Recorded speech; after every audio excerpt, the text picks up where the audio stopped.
belong in church. Like, I want to be healthy. But listen, I am trying to take my shirt off one day and be like, yes, enjoy the scenery. Look at God. It's my reasoning.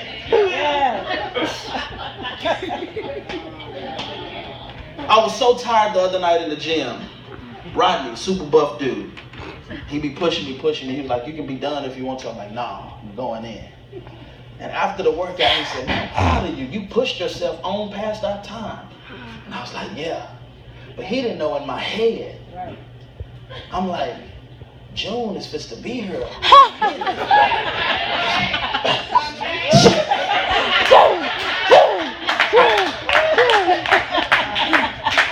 Because last year, 2 years ago, when I went to Puerto Rico, and I was on the beach with a shirt on, man, that's the enemy, man. I'm in Puerto Rico, son. I'm supposed to be hot. 62% of us only work out to be attractive to the opposite sex. And again, I say 50% of all marriages end in divorce.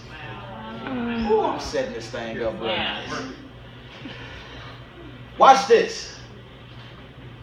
With every statistic that you just heard me name, everybody in this room fits in one of those staggering statistics. Yeah. And if I was to say, everybody close your eyes and raise your hand who wishes something different about their body, chances are 90% of this room would raise their hand. And meanwhile, 50% of all marriages end in divorce. Meanwhile,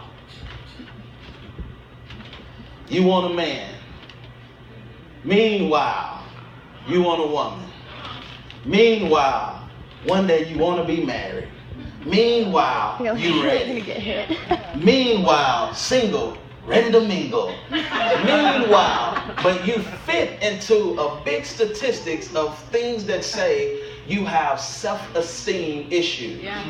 But I'm ready for somebody.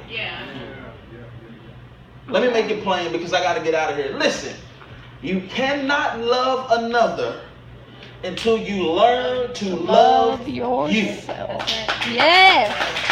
5 claps is okay. A Harvard researcher set out on an 8-year journey to find out why these statistics were so big in the church. And this is what she concluded. She concluded that it's the one reason if more believers would be attentive to practice their faith with their spouse, it almost double your odds in avoiding divorce. So she said, in 8 years of research, she came up with this conclusion that people only believe what they believe in church. Wow. They only practice what they practice in church. Wow. And chances are when they get home, especially for those who are married, they don't practice what they just practiced in church. Right. How many times have you, husband, how many times have you, wife, said, hey, you know what? I think as a part of our routine, we should pray together more. As a part of our routine, we should fast together more. As a part of our routine, we should read together more. The Bible declares that a husband should bathe his wife in the word. And chances are we have husbands bathing their wives in words, but not his word. Wow. Oh my God. Good one. So therefore, you don't got to be honest. I'm going to be honest because I'm your pastor. I know I've been in them positions where I went to church and I heard a good word and I wanted to come home and pray with her. But it was difficult. Yeah. Soon as you start trying to do anything godly, Yes. from every angle, Yeah. something pops up to keep you from following all the way through. Oh man, boyfriends are like, I'm not gonna even just talk about married people. Any saved guys, you ever pray with a girl consistently, when you pray, it cuts out any room for other talk. Right. Yeah. So chances are, I ain't really.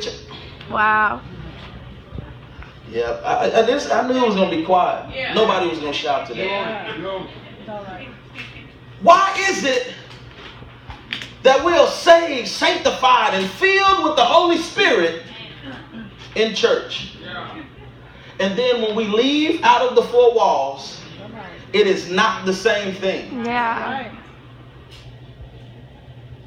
She comes to this conclusion that says most people don't practice what they preach outside of the walls. That's right.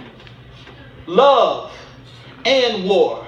Can I tell you something? If you're going to be in love with anything or anybody,